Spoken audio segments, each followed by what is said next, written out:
मोक्षमार्गस्य नेतारम् वेत्तारं कर्मभूभृताम् ज्ञातारं विश्वतत्त्वानां वन्दे गुणलब्धं वन्दे तद्गुणलब्धम्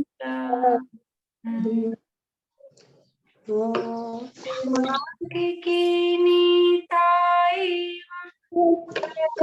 पर्वतों के भेदा और विश्व के सब तत्वों के ज्ञायक चेतन संवेदा सद्गुण आप समान प्राप्त हो यही भावना भाकर देव विनय पूर्वक करूं वंदना बारंबार जिनेश्वर देव बारंबार जिनेश्वर देव।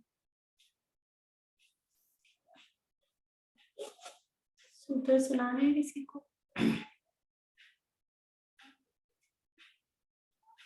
हाँ, तत्वार सूत्र नामक ये महाशास्त्र है, आचार्य उमा स्वामी द्वारा विरचित, और इसकी तत्वार्थ मणि प्रदीप डॉक्टर हुकुमचंद जी भायल द्वारा रचित ये जो टीका है, इसके आधार से हम स्वाध्याय कर रहे हैं। और इसमें यहाँ पहले अधिकार के अंतर्गत सबसे पहले मोक्ष का मार्ग बताया, फिर उस मोक्ष के मार्ग में जो सम्यक दर्शन है, उस सम्यक दर्शन का क्या स्वरूप है, वो कैसे उत्पन्न होता है, फिर तत्व क्या है, और उन मोक्ष मार्ग और तत्वों को जानने के उपाय बताए। कितने उपाय बताए? कुल मिलाकर मोक्ष मार्ग यानी रत्नत्रय और तत्वों को, तत्वार्थों को जानने के कुल मिलाकर कितने उपाय बताए हैं? सुमन जी नाटा। 20 उपाय बताए। 20 उपाय बताए हैं, ठीक है। कौन कौन से 20 उपाय बताए हैं? बोलू? नहीं, बोलिए वर्षा जी। नाम, स्थापना, द्रव्य, भाव, मतलब ये निक्षेपों से जानना, फिर प्रमाण और नय से जानना, निर्देश, स्वामित्व, साधन, अधिकरण, स्थिति, उन विधान से जानना, सत, संख्या, क्षेत्र, स्पर्शन, कालांतर, काल, अंतर, भाव, अल्प बहुत्व से जानना। बहुत बढ़िया। यानी पहले 4 निक्षेप, फिर 2 प्रमाण और नय, फिर 6 निर्देश आदि और 8 सत्संख्या आदि, इस तरह से 20 उपाय हमको जानने के बताए। ये जानने के उपाय बताए, लेकिन जानने का साधन क्या है, किस साधन से जाने, तो उसके लिए फिर यहाँ पर 5 प्रकार के ज्ञान बताए। ये 5 प्रकार के ज्ञान बताए। कौन कौन से 5 ज्ञान बताए हैं? कविता जी अजमेरा। मति, श्रुति, अवधि, मने परे, केवल मति, श्रुति, अवधि, केवल और मने परे। ऐसे ही क्रम दिया है? नहीं, मति, श्रुति, अवधि, मने परे, केवलानि ज्ञानम। तो कैसे बोलेंगे इनको? मति ज्ञान, श्रुति ज्ञान, अवधि ज्ञान, मने परे ज्ञान और केवल ज्ञान। ये 5 ज्ञान जानने के लिए साधन के रूप में दिए गए हैं। तो इन 5 ही ज्ञानों में से 5 बता दिए अब आपने। कौन सा ज्ञान सही है, कौन सा ज्ञान प्रमाण है? 5 बता दिए। पहले तो हम जानने का साधन पूछ रहे थे, अब आपने 1 नहीं बताया, 5 बता दिए। अब 5 में से फिर किसको हम फॉलो करें, किसको ग्रहण करें, कौन सा ज्ञान प्रमाण है? तो आगे सूत्र क्या दिया? तत्प्रमाणे, सारे ही ज्ञान, 5 ही ज्ञान प्रमाण है। 5 ज्ञान प्रमाण होने पर भी ये इन प्रमाण के कितने भेद किए? 5 ज्ञान प्रमाण है, पर फिर भी उस प्रमाण के कितने भेद किए? रेखा जी दिल्ली। आवाज बंद है, चालू करके बोलिए। ये दो भेद किए, प्रत्यक्ष दो और भेद परोक्ष। करने का, प्रत्यक्ष हाँ। और परोक्ष। प्रत्यक्ष हाँ तो है, प्रत्यक्ष परोक्ष, प्रत्यक्ष में आएंगे हाँ, बस अपना बस बस बस बस। तो ये दो भेद किए प्रमाण के, एक परोक्ष प्रमाण और एक प्रत्यक्ष प्रमाण। तो 5 प्रकार के ज्ञान वो 2 प्रकार के प्रमाण हैं। तत्प्रमाणे यानी 5 प्रकार के जो ज्ञान है, तत् यानी 5 प्रकार के ज्ञान, और प्रमाणे यानी 2 प्रकार का प्रमाण है। तो वो 2 प्रकार के प्रमाण में 5 प्रकार के ज्ञान किस प्रकार से, कौन सा ज्ञान किस प्रमाण के अंतर्गत आएगा? शिमला भाभी। मति ज्ञान, श्रुति ज्ञान, अवधि ज्ञान तो आएगा परोक्ष प्रमाण में, और अवधि ज्ञान वो केवल ज्ञान आए नहीं, मति ज्ञान, श्रुति ज्ञान और अवधि ज्ञान तो, और मन पर ज्ञान तो आएगा इसके अंदर नहीं। मति ज्ञान और श्रुति ज्ञान तो परोक्ष फोटो क्यों प्रमाण नहीं आ रही? और अवधि ज्ञान, मन पर ज्ञान और केवल ज्ञान प्रत्यक्ष प्रमाण में आएगा। पक्का या कुछ पक्का। बदलना है अभी भी? नहीं, पक्का है? हाँ पक्का है। मति ज्ञान और शुद्ध ज्ञान ये परोक्ष परोक्ष ज्ञान प्रमाण और परोक्ष प्रमाण है, और अवधि मन परे और केवल यानी आद्य परोक्षम, शुरू के 2 मति और शुद्ध वो परोक्ष प्रमाण है, और प्रत्यक्ष मन्यत जो बाद के 3 है, अवधि मन परे और केवल ज्ञान, वो प्रत्यक्ष ज्ञान है। अब इसमें यहाँ अपनी चर्चा चल रही थी ज्ञानों के संबंध में। 5 ज्ञानों का स्वरूप अपन ने देख लिया था। सूत्र 9 से 12 तक की अपनी चर्चा चल रही थी, और 5 ज्ञानों की परिभाषा या स्वरूप वो हमने देखा था। आप लोगों ने याद किया होगा। अच्छा लंबा गैप में लिया आपको, लगभग 15 दिन का गैप अपना लगभग हो गया क्लासेस में। तो मति ज्ञान किसे कहते हैं? मति ज्ञान किसे कहते हैं? प्रेमलता जी पांडे।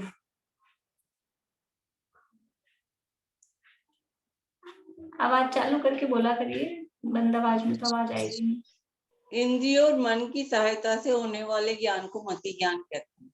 ठीक है, बढ़िया। जो ज्ञान इंद्रिय मन की सहायता से होता है, इंद्रिय मन की सहायता से होने वाले ज्ञान को मति ज्ञान कहते हैं। ये सामान्य रूप से मति ज्ञान की परिभाषा है। श्रुति ज्ञान किसे कहते हैं? रेखा जी जैन। श्रुत ज्ञान किसे कहते हैं? अपनी क्लास में क्या है, रेखा नाम के 4-5 लोग हैं, और दिल्ली की 2 हैं। मेरे हिसाब से 2 ही हैं दिल्ली के, तो वो दिल्ली में भी गड़बड़ हो जाती है। तो आप लोग दिल्ली में भी अपनी कॉलोनी का नाम लिख लें आगे कि किस जगह के हैं, तो थोड़ा डिफरेंस हो जाएगा, नहीं कंफ्यूजन हो जाता है। अब ये भी सब रेखा जैन ही लिखते हैं, तो मैं कैसे बोलूं? रेखा जी जैन 1008। हाँ, इंद्रिय और मन की सहायता से ही होता है श्रुत ज्ञान। तो फिर क्या अंतर हुआ? फिर 2 ज्ञान अलग अलग क्यों कहे, मति ज्ञान और श्रुत ज्ञान? भूल गए। कोई बात नहीं, कोई बात नहीं। हाँ। दीदी मैं बताऊं, हाँ बोलिए। ये दूसरे के द्वारा सुनने से होता है श्रुत ज्ञान, नहीं इंद्रिय और मन की सहायता से। नहीं। निशा जी। ये मति ज्ञान के द्वारा जाने गए पदार्थों को विशेष रूप से जानने को श्रुत ज्ञान कहते हैं। हाँ, मति ज्ञान द्वारा जाने गए पदार्थ के संबंध से अन्य पदार्थ को जानना या विशेष रूप से जानना, उसे शुद्ध, अकेला सुन के होता है वो शुद्ध ज्ञान नहीं है। अगर अकेला सुन के ही शुद्ध ज्ञान होगा तो बस पंचेंद्रिय को ही शुद्ध ज्ञान होगा, फिर 1 इंद्रिय से 4 इंद्रिय तक के तो सुनने का है ही नहीं, कर्णेंद्रिय ही नहीं। विशेष रूप से जानने का शुद्ध ज्ञान वो आगे कहेंगे बाद में, उसको वो अलग बात है। लेकिन यहाँ अभी सामान्य रूप से 5 ज्ञानों का प्रकरण होता है, और 5 ज्ञानों के प्रकरण में शुद्ध ज्ञान किसे कहते हैं? तो मति ज्ञान द्वारा जाने गए पदार्थ के संबंध से अन्य पदार्थ को जानना या विशेष जानना, वो शुद्ध ज्ञान कहलाता है। अवधि ज्ञान किसे कहते हैं? आयुषी। द्रव्य क्षेत्र काल भाव की मर्यादा लिए हुए और इंद्रिय और मन की सहायता के बिना सीधा आत्मा से रूपी पदार्थ को स्पष्ट रूप से स्पष्ट स्पष्ट ज्ञान को ही अवधि ज्ञान कहते हैं। बहुत बढ़िया। द्रव्य क्षेत्र काल भाव की मर्यादा लिए हुए इंद्रिय और मन की सहायता के बिना सीधे आत्मा से रूपी पदार्थ के होने वाले स्पष्ट ज्ञान को अवधि ज्ञान कहते हैं। ठीक है। मनः पर्य ज्ञान किसे कहते हैं? मनः पर्य ज्ञान, रजनी जी पहाड़िया। द्रव्य क्षेत्र काल और भाव की मर्यादा के साथ मन और इंद्रियों की सहायता के बिना सीधे आत्मा से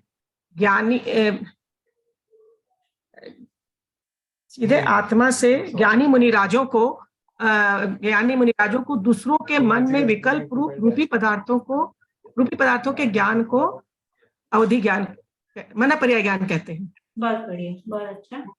द्रव्य क्षेत्र काल भाव की मर्यादा लिए हुए इंद्रिय मन की सहायता के बिना सीधे आत्मा से ज्ञानी मुनिराजों को जो दूसरे के मन में स्थित विकल्प रूपी पदार्थों का जो स्पष्ट ज्ञान होता है उसे मनः पर्य ज्ञान कहते हैं। अपनी भाषा में कहें तो दूसरे के मन की बात जानने वाले ज्ञान को मनः पर्य ज्ञान कहते हैं। लेकिन ये मनः पर्य ज्ञान भी कैसा होता है? मर्यादा लिए हुए होता है। द्रव्य क्षेत्र काल भाव की मर्यादा लिए हुए होता है। इंद्रिय और मन से नहीं होता, सीधा आत्मा से होता है। और किसको जान रहा है? कि मन की बातों को, मन की बातें भी कैसी हैं? वो पौद्गलिक है, रूपी है। किसको होगा? किसी भी, हर व्यक्ति को, किसी को भी हो जाएगा क्या? मुनिराजों को ही हो सकता है। हर मुनिराज को हो जाएगा क्या मनः पर्य ज्ञान? हर मुनिराज को भी नहीं होगा। जो मनः पर्य रिद्धि जिनके पास होती है उस मनः पर्य रिद्धिधारी मुनिराजों को ही मनः पर्य ज्ञान हो सकता है, होता है। इसके अलावा हर मुनिराज को मनः पर्य ज्ञान नहीं होता। कोई ऐसे मुनिराज आपको पता है जिनको निश्चित रूप से मनः पर्य ज्ञान होता ही है? कोई ऐसे मुनिराज मालूम है आपको जिनको मनः पर्य ज्ञान होता ही है? विनीता आंटी।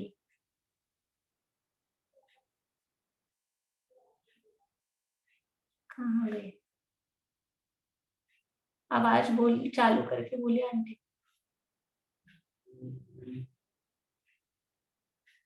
क्या बात है, मेरा नेटवर्क स्लो है या आप लोगों का स्लो है? मेरा तो ठीक है ना? मैंने बढ़िया रिद्धिधारी मुनियों को नहीं बता दिया मैंने पर्य रिद्धिधारी तो, लेकिन अब और दूसरे पर्टिकुलर मेरा स्लो हो गया बहुत। चलिए ये कौन है? अच्छा, रश्मि। कंपनाचार्य मुनि विष्णु कुमार। हाँ नहीं वो रिद्धिधारी मुनि थे ना, उनको रिद्धि से तो पता लगा था। नहीं, रिद्धि होना अलग बात है, मनः पर्य ज्ञान, मनः पर्य रिद्धि होना वो अलग बात। चलो प्रीति बोलो। मैं बोलूं? प्रीति। परिहार विशुद्धि वालों को। किसको? परिहार विशुद्धि वालों को। नहीं। सुनीता जी, महाराष्ट्र। भावलिंगी मुनियों को। नहीं, भावलिंगी मुनि तो पढ़ने उनमें कहा ही है, भावलिंगी मुनि के बिना तो होगा ही नहीं। छठे गुणस्थान से लेकर। वीरेंद्र जी भाई साहब बोलिए। तीर्थंकर और गणधर्म देव को होता है।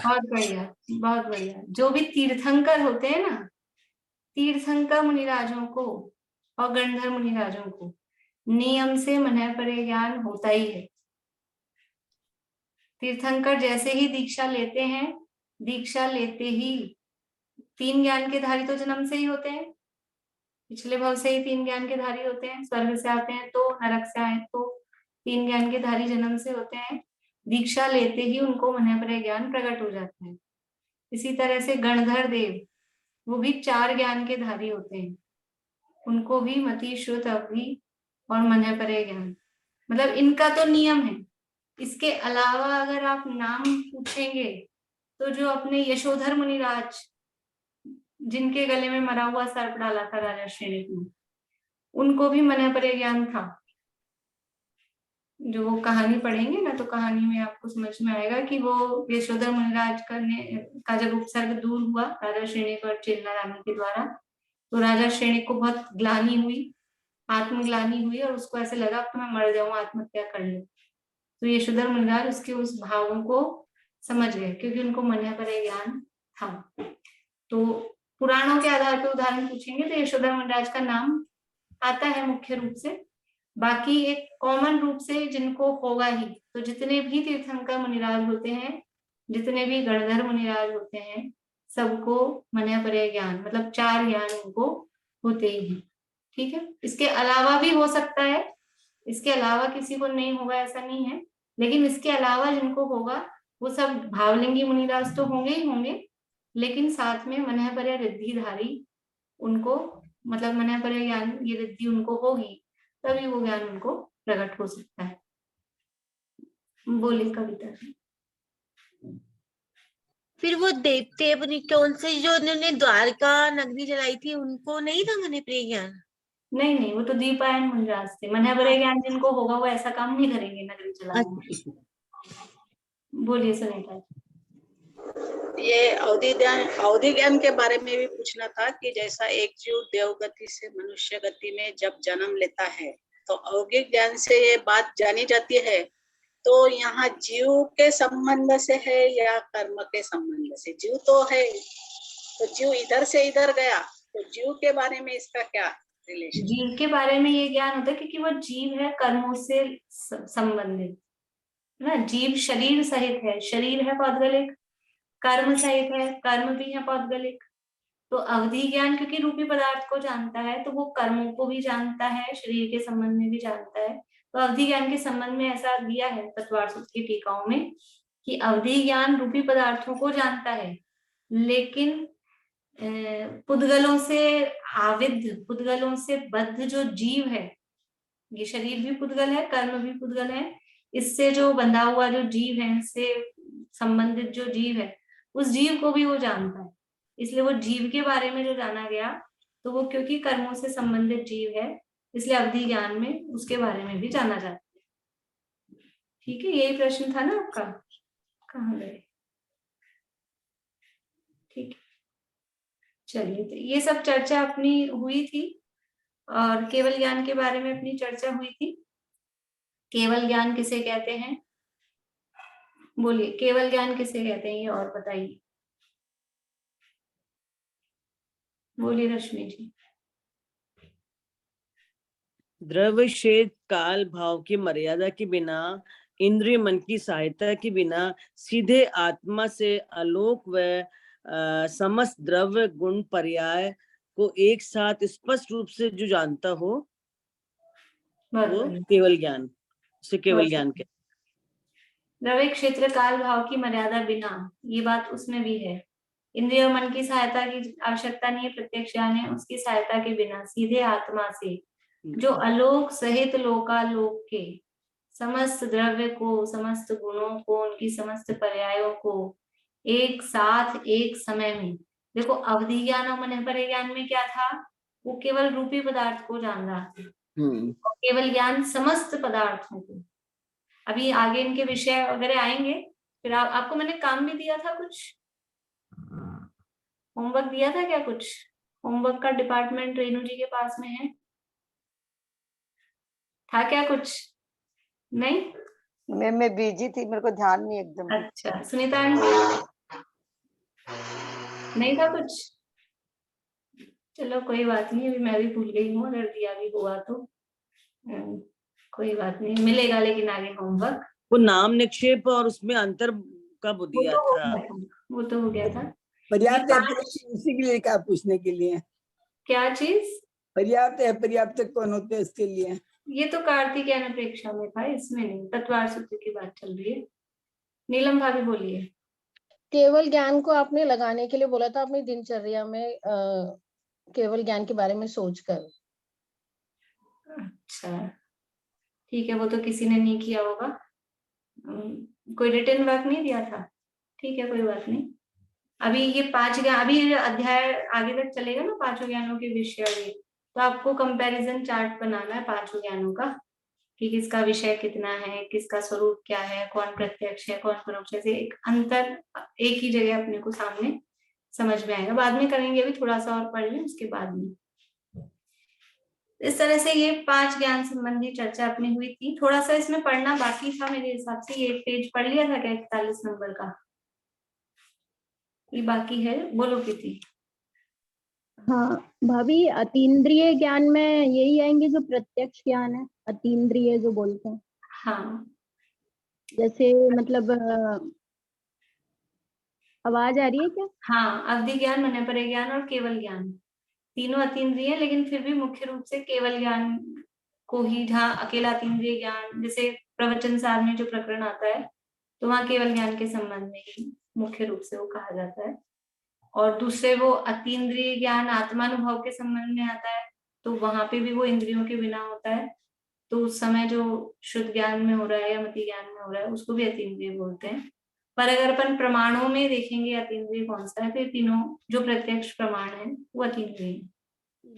और जैसे किसी को जैसे होता है ना कि पिछले भव में कोई उसको कलाकारी है कि वो ड्राइंग अच्छी करता था और इस भव में बिना सीखे वो ड्राइंग करने लग गया बचपन में ही, तो उसको अतीन्द्रिय नहीं कहेंगे?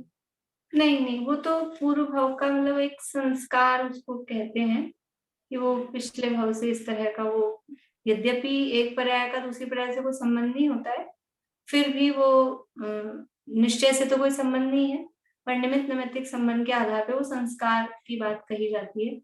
वैसे वो पूर्व भव के संस्कार वशी होता है, उसमें कुछ अतीन्द्रिय वाली बात नहीं है, तो ज्ञान इंद्रियों से ही हुआ था इसमें। देखिए ये पढ़ते हैं अपन 40 पेज की लास्ट लाइन पे जो प्रश्न है और फिर उसका जो उत्तर है। ये हुआ नहीं था शायद, ये पढ़ के फिर अपन आगे बढ़ेंगे। प्रश्न पेज नंबर 40, नीचे से दूसरी लाइन। मति ज्ञान में भी इंद्रियां और मन निमित्त होते हैं और मनःपरक ज्ञान में भी मन की बात आ रही है, दोनों में मूलभूत अंतर क्या है? यानी मति ज्ञान किसे कहते हैं? इंद्रिय मन की सहायता से जो ज्ञान होता है वो मति ज्ञान, और मनःपरक ज्ञान भी मन आ रहा है उसमें भी, वो भी मन की बात को जान रहा है। तो फिर अंतर क्या हुआ? मति ज्ञान और मनःपरक ज्ञान, मति ज्ञान इंद्रिय और मन की सहायता से हो रहा है, और मनःपरक ज्ञान है वो मन की बात को जान रहा है। थोड़ा सा गहराई से इन शब्दों पे विचार करेंगे तो अंतर समझ में आएगा कि मति ज्ञान है वो मन की सहायता से हो रहा है लेकिन मन की बात को नहीं जान रहा है, और मनःपरक ज्ञान है वो मन की बात को जान रहा है लेकिन मन की सहायता से नहीं हो रहा है। ऐसा मोटा मोटा अपन देखेंगे तो अंतर दिखेगा। देखिए यहाँ क्या जवाब दे रहे हैं। मति ज्ञान परोक्ष प्रमाण है क्योंकि उसमें अपनी इंद्रियां और मन निमित्त के रूप में सहयोगी होते दिखाई देते हैं। यानी मति ज्ञान जो हो रहा है वो मन की सहायता से या इंद्रियों की सहायता से हो रहा है, तो वो परोक्ष ज्ञान है, प्रत्यक्ष ज्ञान नहीं है।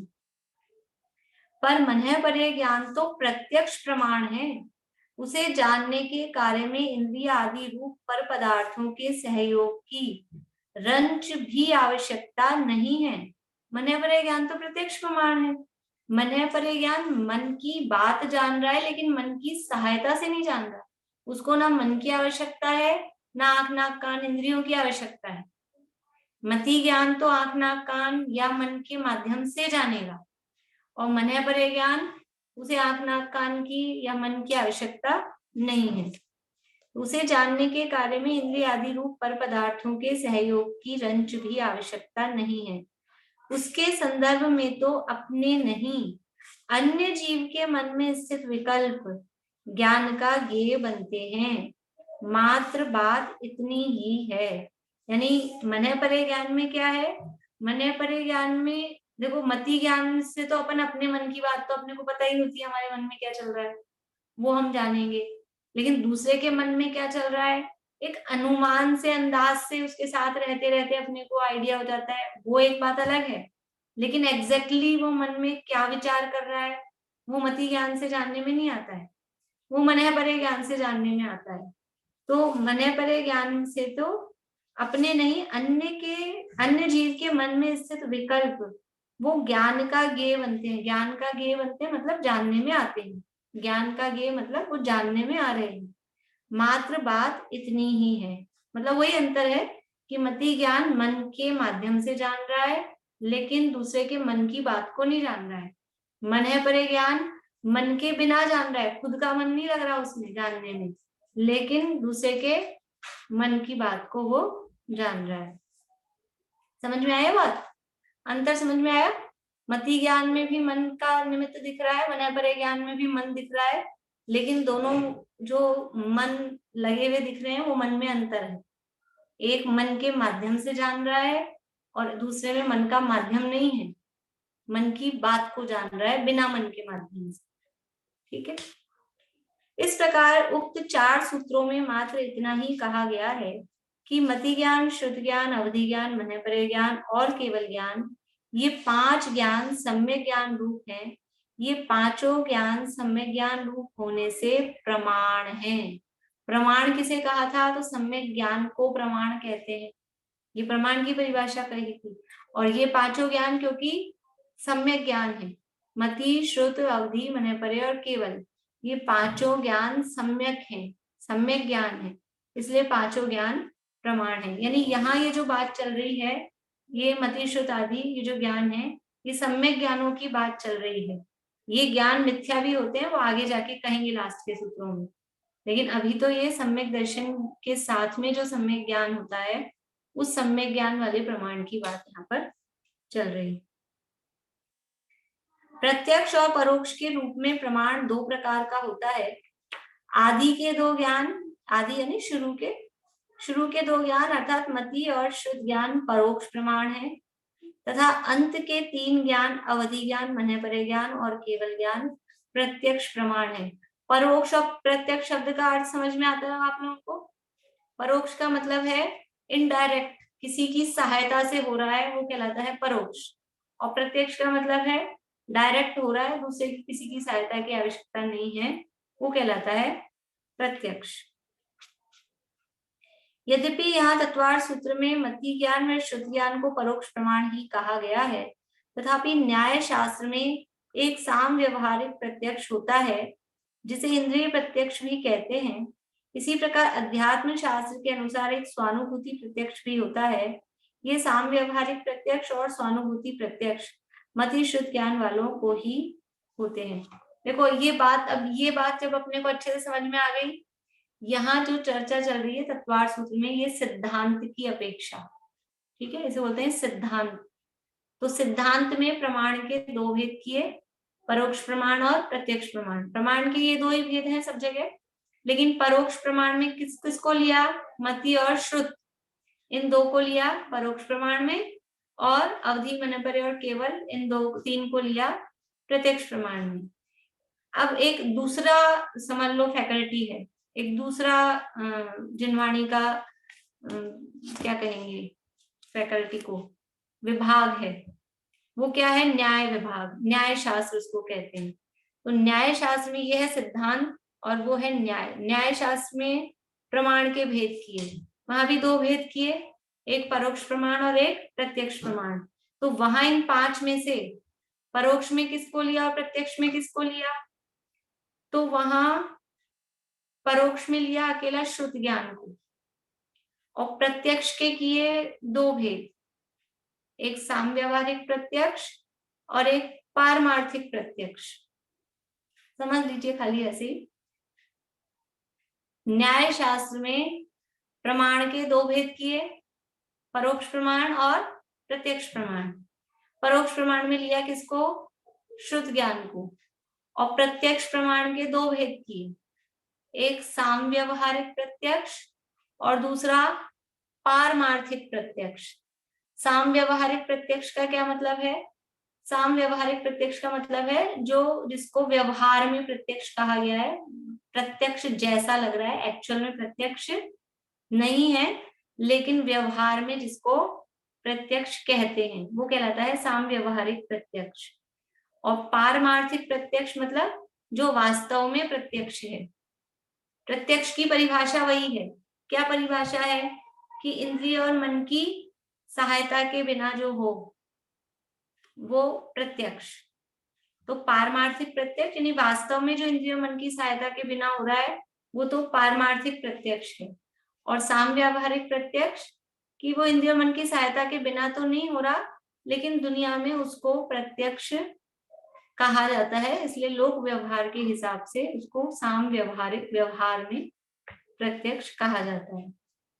तो सामव्यावहारिक प्रत्यक्ष में किसको लिया है न्याय शास्त्रों में? महामति ज्ञान को। देखा, न्याय शास्त्र में एक सामव्यावहारिक प्रत्यक्ष होता है जिसे इंद्रिय प्रत्यक्ष भी कहते हैं, और मति ज्ञान को लिया है वहां पर सामव्यावहारिक प्रत्यक्ष में। और पारमार्थिक प्रत्यक्ष में फिर वही अवधि ज्ञान, मन परिज्ञान और केवल ज्ञान, वो पारमार्थिक प्रत्यक्ष है, वो उसमें लिए। तो इंद्रिय प्रत्यक्ष किसे कहते हैं? देखो अपन दुनिया में ऐसे कहते हैं जैसे कि ऐसा होता है कोई काम हो गया, कोई एक्सीडेंट हुआ, तो एक तो अपन ने सुना किसी से कि वहां पर ऐसा एक्सीडेंट हो गया, तो हमने किसी से सुना, तो इसको हम क्या बोलेंगे? प्रत्यक्ष। आपने एक्सीडेंट प्रत्यक्ष देखा कि परोक्ष देखा? किसी ने आपको आके बताया, तो ये हो गया परोक्ष। और हम खुद वहां रास्ते में सड़क पे खड़े थे और हमने अपनी आंखों से एक्सीडेंट होते हुए देखा, तो हम क्या कहेंगे? हमने अपनी आंखों से प्रत्यक्ष देखा। तो ये दुनिया में इसको प्रत्यक्ष कहा जाता है। हमने नरेंद्र मोदी जी को, एक तो यहाँ हमारे जयपुर में आए और हमने देखा उनको अपनी आंखों से, और एक हम टीवी में देखते हैं रोज, तो कौन सा प्रत्यक्ष कहा जाएगा? आपने नरेंद्र मोदी को देखा है? सबने? किस किसने देखा है? प्रत्यक्ष देखा है? प्रत्यक्ष किस किसने देखा है? कि रोज टीवी में तो देखते हैं, अपनी आंखों से देखते हैं, लेकिन वो टीवी वाला कैसा है? आप लोगों ने मुझे देखा है? मुझे देखा है? अभी सामने तो देख रहे हैं, मना कर रहे हैं। अब हाथ खड़ा करवाऊं, किस किसने प्रत्यक्ष देखा है? अब हाथ खड़ा कर रहे हैं कुछ लोग, किस किसने प्रत्यक्ष देखा है और किस किसने परोक्ष। तो ये समझ में आ रहा है प्रत्यक्ष परोक्ष, कि हमने अपनी आंखों से देखा है वो प्रत्यक्ष, और हमने अभी भी अपनी आंखों से देख रहे हैं, इसको भी हम प्रत्यक्ष कह सकते हैं किसी रूप में, कि ऐसे हमने देखा है यूट्यूब पे, तो ये प्रत्यक्ष। और पहले समझ लो यूट्यूब पे रिकॉर्डिंग नहीं डलती थी, ये तो अभी जूम पे देखा तो प्रत्यक्ष, और यूट्यूब पे रिकॉर्डिंग जब नहीं डलती थी, टेलीग्राम पे अकेला सुनते थे, तो फिर वो कैसी हो जाती थी? वो परोक्ष। तो दुनिया में ऐसे चलता है, आंखों देखा सच्चा, कानों सुना झूठा, ऐसी कहावत चलती है ना दुनिया में। अपनी आंखों से जो देखा हो उसको हम प्रत्यक्ष सच्चा कहते हैं, और कहीं कहीं की सुनी सुनाई कानों से सुनी तो उसको परोक्ष। तो लोक व्यवहार में जिसे प्रत्यक्ष कहा जाता है, ऐसे मति ज्ञान को यहाँ पे साम व्यवहारिक प्रत्यक्ष कहा जाता है। जैसे अपने कानों से सुना हो उसको प्रत्यक्ष कहेंगे, और दूसरे ने कोई बात बता दी, ये वो आपके लिए ऐसा कह रहे थे, वो परोक्ष हो गया। अपनी आंखों से देखा तो वो प्रत्यक्ष हो गया, और किसी ने अपने आंखों आके बताया, टीवी में देखा, वो सब परोक्ष हो गया। तो इंद्रिय प्रत्यक्ष जिस होता है, अपनी जीभ से अपन ने खा के देखा, चख के देखा, तो वो प्रत्यक्ष। और किसी ने अपने को स्वाद बताया, बहुत अच्छा है, बहुत मीठा है, तो वो हो गया परोक्ष।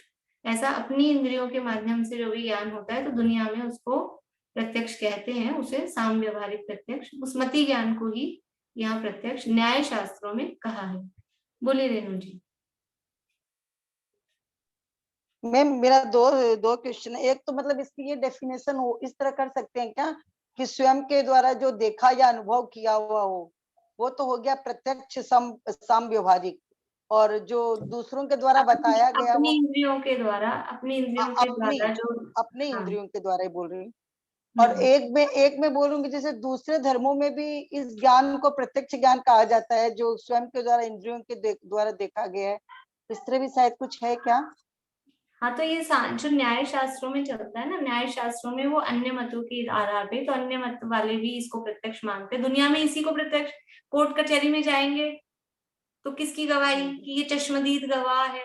कौन होता है चश्मदीद गवाह? जिसने अपनी आंखों से देखा हो, तो वो दुनिया में उसको वो प्रत्यक्ष मानते हैं, अन्य धर्मों में भी उसको प्रत्यक्ष मानते हैं। इसलिए हमारे यहाँ पर भी उसको प्रत्यक्ष की कैटेगरी में उसको स्थान मिला है, उस मति ज्ञान को भी, यद्यपि एक्चुअल में है वो परोक्ष, क्योंकि इंद्रिय की सहायता से हो रहा है, लेकिन क्योंकि दुनिया में उसको ही प्रत्यक्ष कहा जाता है, ऐसा काम दुनिया में भी दुनियादारी भी चलानी है, काम चलाना है, इसलिए उसको साम्यवहारिक लेकिन मैम मति ज्ञान के द्वारा ही विशेष जाना गया श्रुत ज्ञान को, तो फिर उसको परोक्ष बोल दिया, ये थोड़ा सा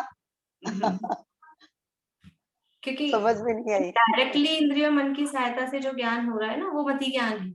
फिर श्रुत ज्ञान तो उससे जान रहा है, तो वो तो हो ही गया ना इनडायरेक्ट, वो तो उस जो मति ज्ञान से जाना उसकी सहायता से विशेष जान रहा है, तो वो इनडायरेक्ट हो ही गया, इसलिए उसको रखा। पर अभी देखो, अभी अगली बात में शुद्ध ज्ञान को प्रत्यक्ष में रखते हैं, ये दोनों को ही प्रत्यक्ष में रखा गया है, लेकिन अलग अलग जगह पर अलग अलग अपेक्षाओं से, वो बात यहाँ पर बता रहे हैं विशेष। सामान्य रूप से जो अपन ने अभी तक पढ़ा था इससे पहले तक वही है, मति शुद्ध परोक्ष है, अवधि मनोपर्य और केवल ज्ञान प्रत्यक्ष है। लेकिन एक अपेक्षा ऐसी भी है, कहीं हम और कहीं पढ़ेंगे तो आपको साम्यवहारिक प्रत्यक्ष शब्द मिलेगा, इंद्रिय प्रत्यक्ष शब्द मिलेगा, मति ज्ञान को प्रत्यक्ष कहा जाएगा, तो फिर हम चक्कर में पड़ जाएंगे कि ऐसे कहा प्रत्यक्ष।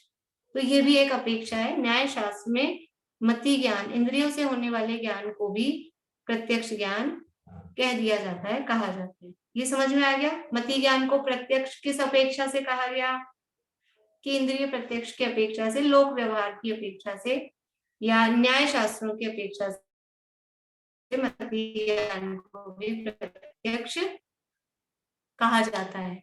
अब दूसरी बात, शुद्ध ज्ञान को भी प्रत्यक्ष कहते हैं। वो कहाँ कहते हैं? देखो आगे, अध्यात्म शास्त्र के अनुसार एक स्वानुभूति प्रत्यक्ष होता है। ये जो तत्वार्थ सूत्र की बात चल रही है, ये कौन सा शास्त्र है? यह है सिद्धांत शास्त्र, ठीक है। अभी जो हमने साम्यवहारिक प्रत्यक्ष की बात सुनी, वो कौन से शास्त्र के अनुसार से थी? वो थी न्याय शास्त्र के अनुसार, ठीक है। अब तीसरी चीज, अध्यात्म शास्त्र। अध्यात्म शास्त्र के अनुसार एक और प्रत्यक्ष होता है, उसका नाम है स्वानुभूति प्रत्यक्ष। स्वानुभूति प्रत्यक्ष यानी जब आत्मा की अनुभूति होती है, तो आत्मा की अनुभूति, अनुभूति का मतलब है वो उसका वेदन, वेदन मतलब ज्ञान, आत्मा का संवेदन, संवेदन मतलब आत्मा का ज्ञान। तो वो जो आत्मा का संवेदन, आत्मा का ज्ञान हो रहा है, वो कौन से ज्ञान में होता है? इन 5 ज्ञानों में से, 5 ज्ञानों में से, मति श्रुत अवधि मनोपर्य और केवल, ये 5 ज्ञानों में से जो आत्मा की अनुभूति होती है, आत्मा का वेदन होता है, वो किस ज्ञान में होगा? किस ज्ञान में जानने में आएगा? तो जो अवधि और मनोपर्य है, वो तो रूपी पदार्थ को जानते हैं, उसमें तो हो नहीं सकता है, ठीक है, तो इनको तो माइनस कर दो। और केवल ज्ञान अभी है क्या अपने पास? केवल ज्ञान अभी है नहीं। आत्मा की अनुभूति तो अभी होगी ना, संसार अवस्था में, अभी इस भूमिका में, तभी तो जाके मुक्त होंगे। तो अभी अवधि और मनोपर्य ज्ञान तो रूपी पदार्थ को जानते हैं, तो वो तो आत्मा को जानेंगे नहीं, तो ये तो 2 माइनस हुए। और केवल ज्ञान अभी अपने पास में है नहीं, तो ये 3 ज्ञान तो हटा दो, इनसे तो मतलब रहा नहीं। अब बचे अपने पास कौन से? मति ज्ञान और शुद्ध ज्ञान। अब आत्मा का जो वेदन हो रहा है, आत्मा की जो अनुभूति हो रही है, वो किस ज्ञान में जानने में आई? आत्मा की अनुभूति, आत्मा का संवेदन, आत्मा का ज्ञान, वो स्पर्शन इंद्रिय से होता है, रसना से, घ्राण से, चक्षु से, कर्ण से, किसी इंद्रिय से होता है? नहीं होता। क्यों नहीं होता? क्योंकि इंद्रियां उसी को ज्ञान जानती हैं, उसी को पकड़ती हैं जिसमें स्पर्श रस गंध वर्ण हो। आत्मा में स्पर्श रस गंध वर्ण है क्या? आत्मा में तो स्पर्श रस गंध वर्ण है नहीं, तो इंद्रियां उनको पकड़ेगी कैसे? आंख से हम आत्मा को देख सकते हैं कि नहीं देख सकते हैं? आंख से, बेला भाभी, आंख से आत्मा को देख सकते हैं? नहीं देख सकते। क्यों नहीं देख सकते? क्योंकि आंख केवल उसी को जान सकती है जिसमें कोई वर्ण हो, लाल, पीला, नीला, काला, सफेद, कोई सा भी जिसमें रंग हो, उसको आंख पकड़ सकती है। आत्मा में रंग ही नहीं है ऐसा कोई।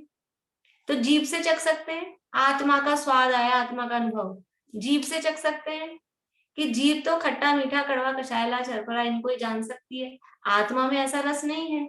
स्पर्श करके आत्मा को छू सकते हैं, कि वो भी नहीं हो सकता, क्योंकि स्पर्श से तो हल्का भारी रूखा चिकना ठंडा गरम कठोर नरम इनको ही जाना जा सकता है।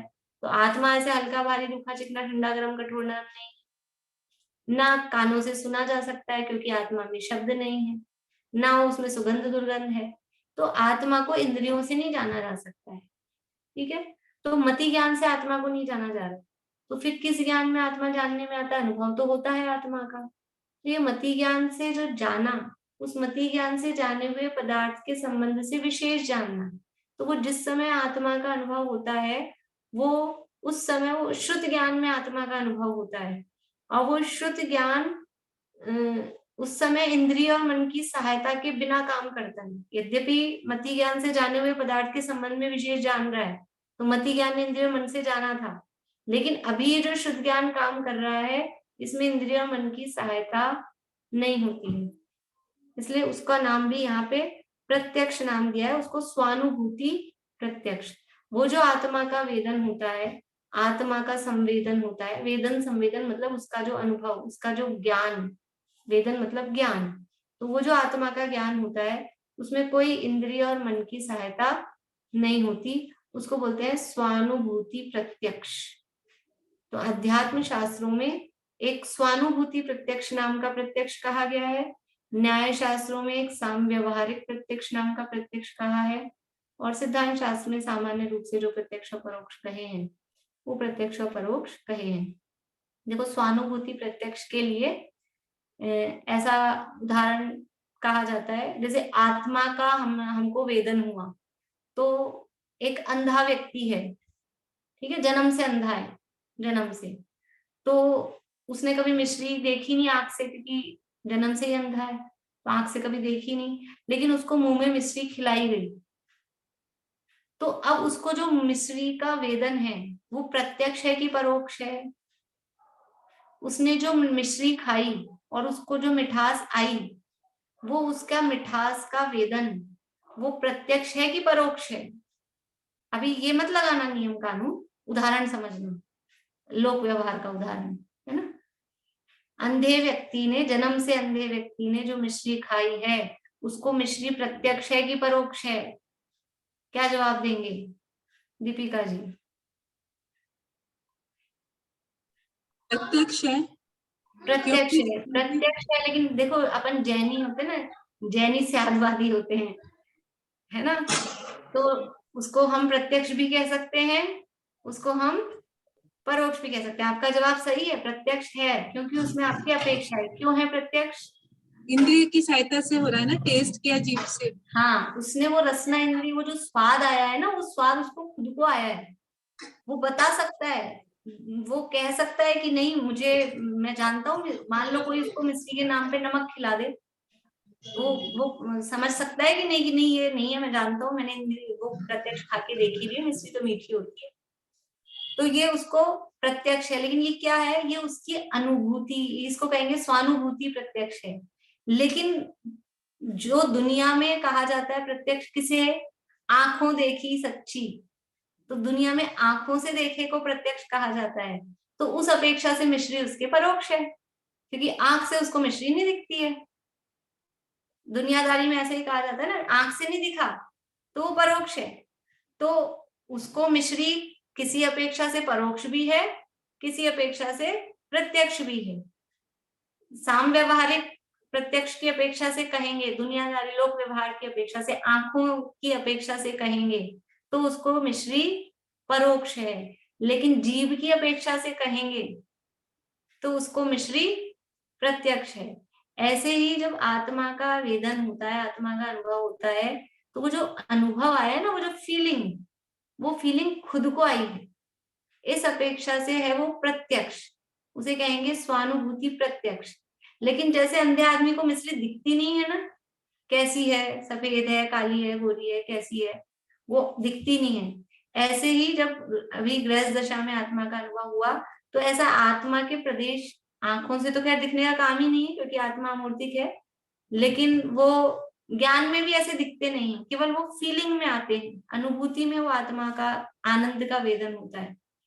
तो वो क्योंकि आत्मा के प्रदेश नहीं दिखाई देते हैं जैसा केवल ज्ञान में दिखते हैं, इस अपेक्षा से वो परोक्ष कहा जाता है, लेकिन क्योंकि वो फीलिंग प्रत्यक्ष है, वो फीलिंग उसको खुद को हुई है, तो उस अपेक्षा से उसे प्रत्यक्ष, तो वो जो फीलिंग है वो कहलाती है स्वानुभूति प्रत्यक्ष। तो इस प्रकार से न्याय शास्त्रों में सांव्यवहारिक प्रत्यक्ष और अध्यात्म शास्त्रों में स्वानुभूति प्रत्यक्ष, ये मति शुद्ध ज्ञान के लिए भी प्रत्यक्ष रूप मतलब प्रत्यक्षपना वहां पर कहा जाता है। ठीक है, बोलिए सुमन जी।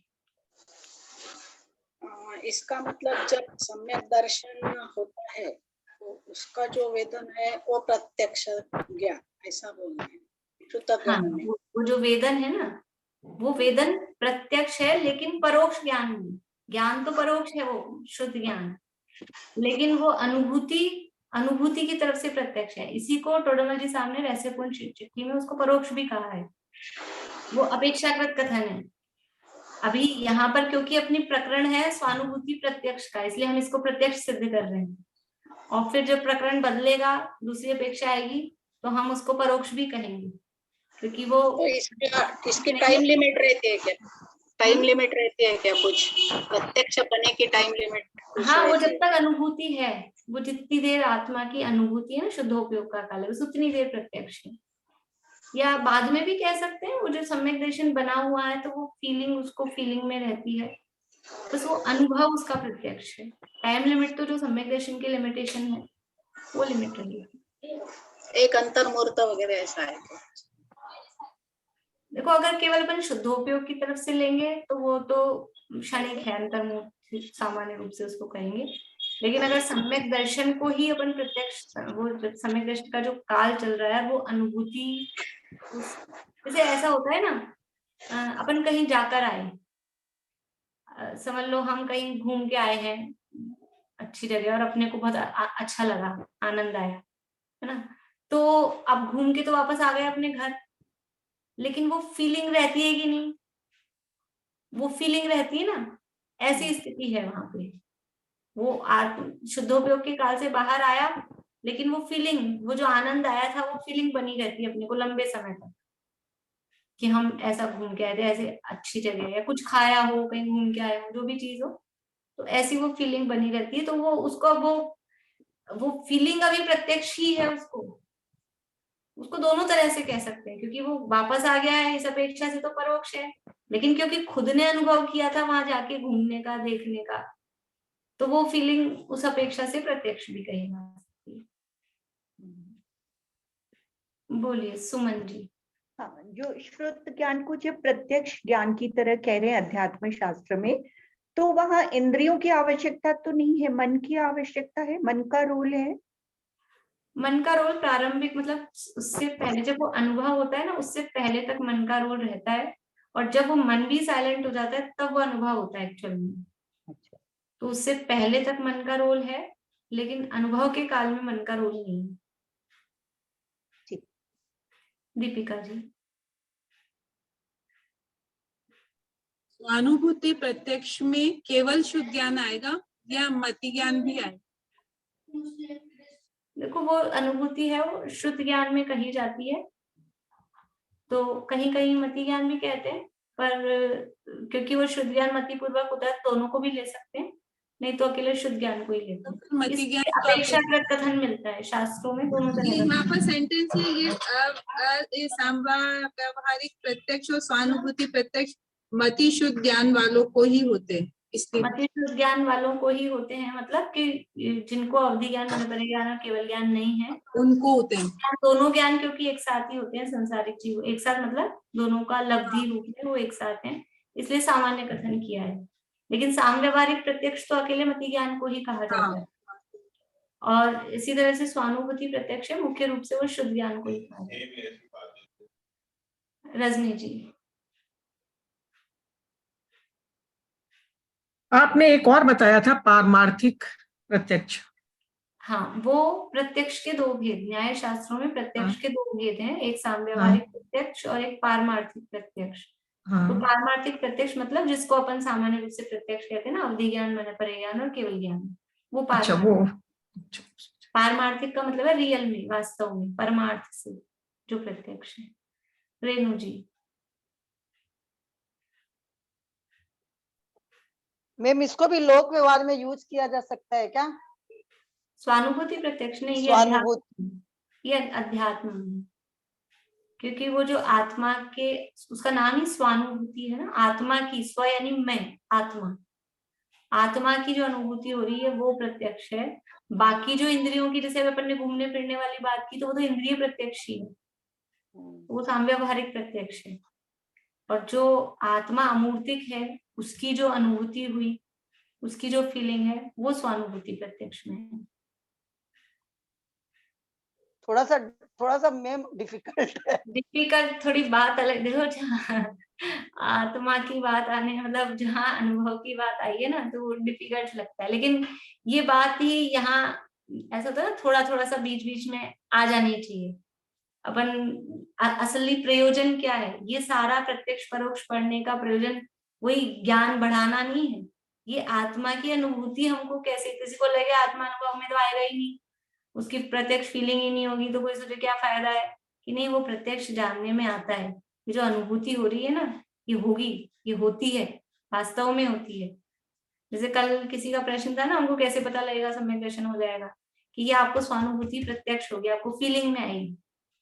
आपको चिंता करने की या शंकित होने की, ये हमको होगी कि नहीं होगी, कि कैसे पता लगेगी, ऐसे चिंता करने की जरूरत नहीं है, ये अनुभूति होती है, इससे विश्वास जमता है, श्रद्धान बढ़ अपना पक्का होता है। देखिए समय हो गया, इसको पढ़ के पूरा करते हैं। आत्मा को भी अक्ष कहते हैं और इंद्रियों को भी अक्ष कहा जाता है। देखो प्रत्यक्ष शब्द है ना, प्रत्यक्ष शब्द का संधि विच्छेद करेंगे तो प्रति प्लस अक्ष वो कहलाता है प्रत्यक्ष। प्रति मतलब उसके सन्मुख, उसके लिए, उस, और अक्ष का मतलब होता है, अब अक्ष का अर्थ आत्मा भी होता है और अक्ष का मतलब इंद्रियां भी होता है। अभी होता है, वो दोनों अपोजिट हैं, शब्द एक ही है और एक ही शब्द के दो अपोजिट अर्थ और दोनों अर्थ हैं। तो अब हमको कैसे पता लगेगा, तो ये अपने विवेक से निर्णय करना पड़ता है कि कहाँ वह अक्ष शब्द का अर्थ आत्मा किया जा रहा है, कहाँ अक्ष शब्द का अर्थ इंद्रियां किया जा रहा है। तो प्रत्यक्ष, प्रति यानी जो सन्मुख है, अक्ष यानी आत्मा, तो जो आत्मा के सन्मुख होकर, यानी आत्मा से जो ज्ञान हो रहा है वो प्रत्यक्ष ज्ञान है। जो अपन ने अभी तक परिभाषा पढ़ी है प्रत्यक्ष की, कि सीधे आत्मा से जो ज्ञान होता है वो प्रत्यक्ष ज्ञान है। और दूसरा अर्थ लगाएंगे, अक्ष का मतलब इंद्रियां, तो इंद्रियों से जो ज्ञान हो रहा है, यानी अपनी इंद्रियों से जो खुद को ज्ञान हुआ वो प्रत्यक्ष, तो वो कहलाएगा साम्यवहारिक प्रत्यक्ष। ठीक है, क्योंकि इंद्रियां अपने आप में खुद नहीं जानती हैं। इंद्रियां खुद जानती हैं क्या आंख नाक कान?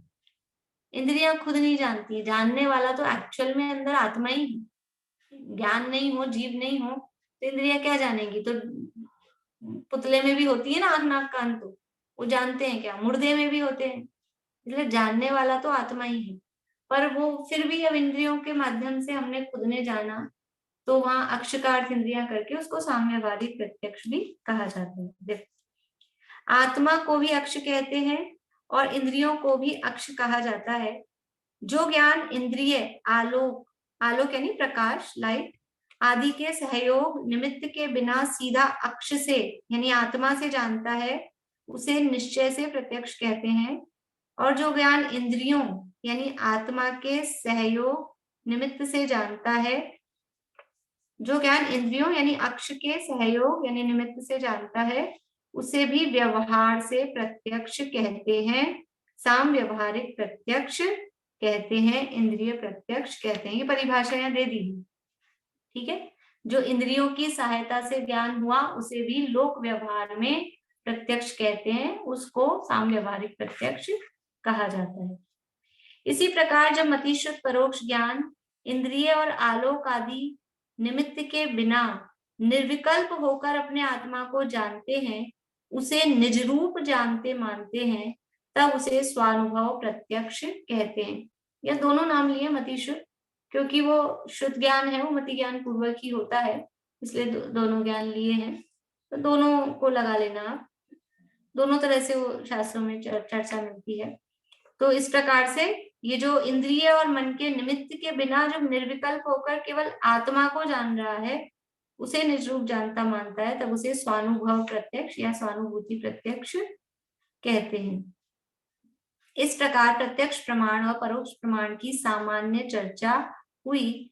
आगे यथास्थान इन विषयों पर विस्तार से बात करेंगे। इस प्रकार ये प्रमाण के भेद प्रभेद और उनका स्वरूप ये चर्चा हुई। अब आगे चलेगी 13 सूत्र से लेके 19 नंबर के सूत्र तक मति ज्ञान की चर्चा। मति ज्ञान के नामांतर और मति ज्ञान के भेद प्रभेद, मति ज्ञान किस प्रकार से काम करता है, ये सारी चर्चा अब आगे कल से अपनी चलेगी। अभी समय हो गया है, किसी को कुछ पूछना? व्यवहारिक प्रत्यक्ष और स्वानुभव प्रत्यक्ष दोनों परोक्ष प्रमाण में ही आएंगे ना फिर इसके साथ? हाँ, एक्चुअल में देखा जाएगा पारमार्थिक प्रत्यक्ष की तरफ से तब तो वो परोक्ष प्रमाण ही है, लेकिन फिर भी इस अपेक्षा से वो प्रत्यक्ष है। एक लोक व्यवहार की अपेक्षा प्रत्यक्ष है, एक अनुभव की अपेक्षा से प्रत्यक्ष है, इसलिए उनको प्रत्यक्ष जो है उसमें तो आत्मा से ही आत्मा का ज्ञान हो रहा है एक तरह से, तो इंद्रिय मन का निमित्त नहीं है। नहीं, अवधि ज्ञान और मन परे ज्ञान में आत्मा से पर पदार्थों को जाना जा रहा है दूसरे को, लेकिन ये जो स्वानुभूति प्रत्यक्ष है इसमें आत्मा से आत्मा को जाना जा रहा है और केवल ज्ञान में सब कुछ जाना जा रहा है।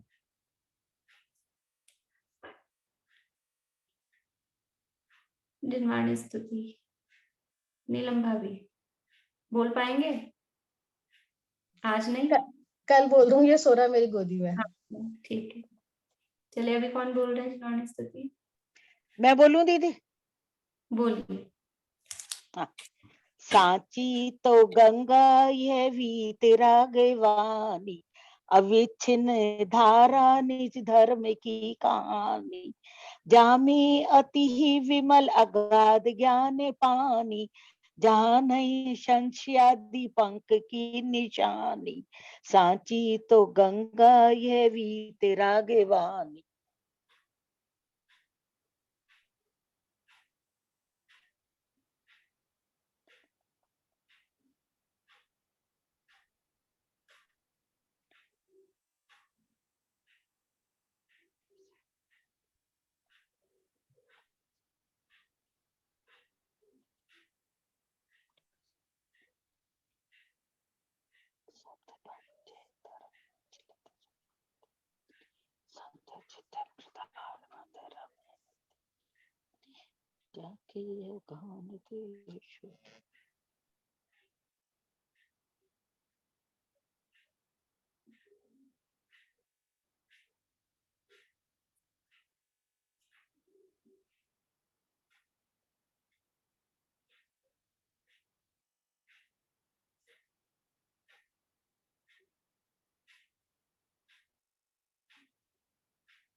जय बुद्ध आश्रम में जिनवाणी माता की जय। जय श्री सभी को।